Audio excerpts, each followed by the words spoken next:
ಸುಮಾರು ರಾತ್ರಿ 9 ಗಂಟೆಗೆ, ಮುಂಜಾನೆ 9ಕ್ಕೆ, ರಾತ್ರಿ 9ಕ್ಕೆ ಮತ್ತು ಗುರುವಾರ ಮುಂಜಾನೆ ಒಮ್ಮೆ ಒಂದು ಟೈಮ್ ಅಷ್ಟೇ. ಗುರುವಾರಕ್ಕೆ ಒಮ್ಮೆ ಇಲ್ಲಿ ಹೇಳಿಕೆ ಆಗುತ್ತೆ.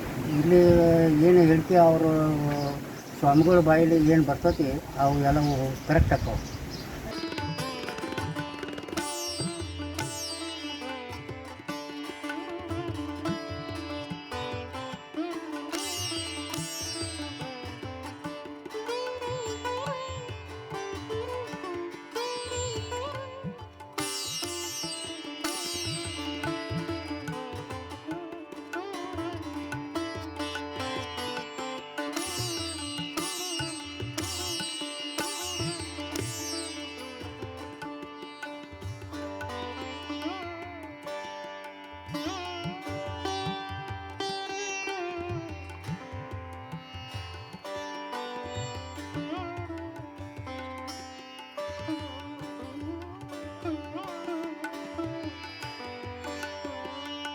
ಊರು ಚಿಮ್ಮನಕಟ್ಟೆ.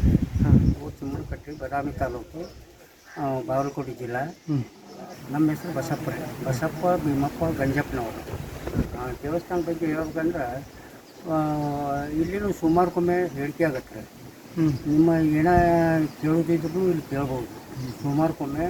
ಮತ್ತು ಸುಮಾರು ರಾತ್ರಿ 9 ಗಂಟೆಗೆ, ಮುಂಜಾನೆ 9ಕ್ಕೆ, ರಾತ್ರಿ 9ಕ್ಕೆ ಮತ್ತು ಗುರುವಾರ ಮುಂಜಾನೆ ಒಮ್ಮೆ ಒಂದು ಟೈಮ್ ಅಷ್ಟೇ. ಗುರುವಾರಕ್ಕೆ ಒಮ್ಮೆ ಇಲ್ಲಿ ಹೇಳಿಕೆ ಆಗುತ್ತೆ.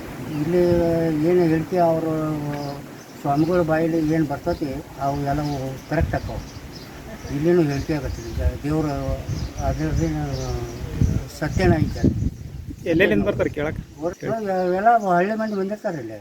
ಹಳ್ಳಿ ನಮ್ಮಲ್ಲಿ ಯಾರು ದೇವ್ರ ಮೇಲೆ ಭಕ್ತಿ ಇದ್ದವರು ನಮ್ಮಲ್ಲಿ ಇಲ್ಲೇನೂ ಕೇಳ್ತಾರೆ, ಮತ್ತು ಅಲ್ಲಿ ಲಾಲ್ಸಾಬಾದ್ ಜಾಬ್ನೂ ಕೇಳ್ತಾರೆ. ಅವ್ರವ್ರ ಭಕ್ತಿ ಎಲ್ಲೆಲ್ಲಿ ಅವ್ರಿಗೆ ನಂಬಿಕೆ ಐತಿ, ಆ ನಂಬಿಕೆ ಉಳಿಸ್ಕೊಂಡವರು ಅದು ಅಲ್ಲೆಲ್ಲೇ ಕೇಳ್ಕೊತ ಹೋಗ್ತಾರೆ. ಇದು ಹೇಳಿಕೆ ಯಾರು ಹೇಳ್ತಾರೆ? ಹೇಳಿಕೆ ಇಲ್ಲಿ ಸ್ವಾಮಿಗಳ ಪೈಕಿನ ಒಬ್ರು ಅದಾರೆ. ಅವ್ರು 3 ಮಂದಿ ಅಣ್ತಂಬರು. ಅದ್ರಾಗ ಒಬ್ಬರು ನೋಡಲ್ಲ ಅವ್ರಿಗೆ ಅವ್ರಿಗೆ ಹೇಳಿಕೆ ಆಗ್ತಾರೆ. ಈಗ ನೋಡ್ರಿ, ನಾನು ಅದರ ಹಳೆ ಭಾಗ ಅದು ಹಿಂದೆ ಹಿರಿಯರು ಯಾವಾಗ ಮಾಡಿದ್ದೈತದ. ಈಗ ನಮಗೂ ಅದ್ರ ಬಗ್ಗೆ ಅದನ್ನ ತೆಗೆದದ್ದು ಗೊತ್ತಿಲ್ಲ. ಆ ನೀರು ಇದ್ದದ್ದು ಗೊತ್ತಾಯ್ತು ನಮಗೆ. ಅದ್ರಾಗ ನೀರಿತ್ತು ಮತ್ತು ಆ ನೀರು ನಾವು ಅದ್ರಾಗ ನೀರು ಜಗ್ಗೀವಿ, ಕುಡ್ದೀವು. ಆದರೆ ಈಗ ನೀರು ಹೋಗಿ ಈಗ ಒಂದು 10, 15, 20 ವರ್ಷ ಆತ್ರಿ. ಇದು ನೀರು ಕಡಿಮೆ ಆಗಿಲ್ಲ. ಈಗ ಅಲ್ಲೇ ಮತ್ತೊಂದು ಕಡೆ ಬಾವಿ ತೆಗ್ಸಿದ್ರು.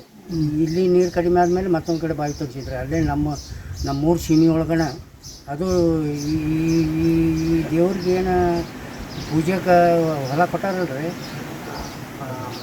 ಅದ ಜಾಗದೊಳಗನ ನೀರು ಬಿದ್ದಿತ್ತು. ಅದು ಸರ್, ಅದೇ ಜಾಗದೊಳಗೆ ನೀರು ಬಿದ್ದಿತ್ತು. ಮತ್ತು ಮುಂದೆ ಅದು ನೀರು ಕಡಿಮೆ ಆಯ್ತದೆ.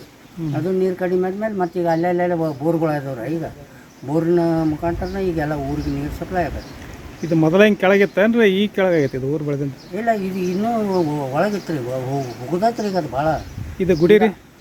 ಗುಡಿ ಇಷ್ಟ ಐತ್ರಿ. ಅದು ಗುಡಿ ಈಗ ಏನೈತಲ್ಲ ಇಷ್ಟ ಐತ್ರಿ. ಅದು ಗುಡಿ ಅದನ್ನು ನಾವು ಇದನ್ನು ಬೇರೆ ರೂಪದೊಳಗೆ ಮಾಡ್ತೀವಿ ಅಂದ್ರೂ ಅದನ್ನು ಮಾಡಬೇಡ ಅಂದ್ರಿ. ಇದು ಎಷ್ಟೈತೆ ಅಷ್ಟೇ ಇರಲಿ. ಇದ್ದದ್ರೊಳಗಡೆ ನೀವು ಏನು ಮಾಡ್ತಿದ್ರೆ ಮಾಡಿರಿ. ಅದನ್ನು ಈ ಗಿಡ ತೆಗಿಕೊಡಲ್ರಿ. ಗಿಡ ತೆಗೆದ ಬೇರೆ ಗಿಡ ಹಚ್ತೇವೆ ಅಂದ್ರೂ ಅದು ಗಿಡ ತೆಗಿಬೇಡ ಅಂತಂದ್ರೆ ಇಲ್ಲಿ ನೀರನ್ನ ತೊಗೊಂಡೋಗಿ ಅಲ್ಲಿ ಉಳಿಸ್ಬೇಕು. ಮೊದಲು ಅಲ್ಲಿದ್ದ ಹಚ್ತಿದ್ರು? ಮೊದ್ಲೇಕ ಇಲ್ಲೇ ನೀರು ಒಂದು ಬಿಂದಿಗೆ ಒಳಗೆ ಹಗ್ಗಲ್ಲಿ ಒಳಗೆ ಬಿಟ್ಟಿರ್ತಾರೆ. ಅವನ್ನ ಜಪಾನ್ ಕ್ಯಾಸ್ ತೊಗೊಂಡು ಹೋಗಿ ಅಲ್ಲಿ ದೀಪ ಹಚ್ತಾರೆ ಅಜ್ಜ. ಈಗ ಏನೋ ಮಾಡ್ಬೇಕಾದ್ರು ಇಲ್ಲಿ ಬಂದು ಭೇಟಿಯಾಗಿ ಅವರು ಅಲ್ಲಿ ಅಜ್ಜಾರ ಇಲ್ಲಿ ಆಧಾರ್ ತೊಗೊಂಡು ಹೋಗಕ್ಕೆ ಒಬ್ಬರು ಬಂದಿರ್ತಾರೆ. ಇಲ್ಲಿ ಆಧಾರ್ ತೊಗೊಂಡು ಹೋದ್ಮೇಲೆ ಅವ್ರು ಮುಂದೆ ಏನಿದ್ರು ಅಜ್ಜಾರ ಅಲ್ಲಿ. ಇದು ಅಂದಾಜು ಎಷ್ಟು ವರ್ಷದ ಗುಡಿ ಐತ್ರಿ ನಿಮಗೆ? ಇದೇನು ಸರ್ ಅದು? ಇದು ನಮ್ಗೆ ಈಗ 72 ವಯಸ್ಸು ರೀ. ಈಗ ನಮ್ಮ ಬುದ್ಧಿಗಲ್ತಾಗಿನಿಂದ ಇಷ್ಟ ಐತ್ರಿ ಅದು. ಏನ್ರ ಹಿರಿಯರು ಅದು ಯಾವಾಗ ಮಾಡ್ಯಾರ ಇರೋದು ಗೊತ್ತಿಲ್ಲ. ಆದರೆ ಸುಮ್ಮನೆ ಏನಂದ್ರೆ ಮೊದಲಿಗೆ ಈಗ ಸುಧಾರಣೆ ಆಗೈತೆ. ಇಲ್ಲೇನೈತ್ರಿ ಒಳಗಿಂದ ಏನು ಬದಲೇನೂ ಮಾಡಬೇಡ್ರಿ ಅಂತಾರೆ. ಹಾಂ, ಅದಾಯ ಹಂಗೆ ಇರುತ್ತೆ. ಹಾಂ.